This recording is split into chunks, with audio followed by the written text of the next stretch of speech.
Hold on. Did you guys watch the news today? Because the Goldman Sachs COO just went on CNBC this morning and said, I describe Goldman Sachs as a human assembly line. Let that sink in. Goldman Sachs, one of the most prestigious companies on earth, their own chief operating officer just admitted they're automating their people out. And at the same time, inflation just hit 3.8%, which is the highest since 2023.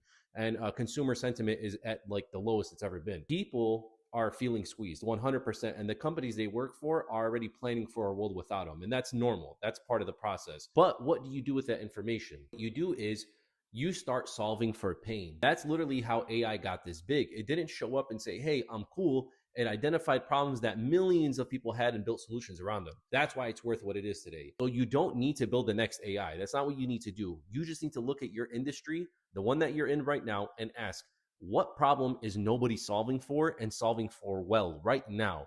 That's your product and that's your service. That's your income outside of the typical stuff that's happening right now. Because Goldman isn't telling you this to warn you, they're telling their shareholders, and you just happen to find out. So the question is, what problem do you already know how to solve? Because that's your business.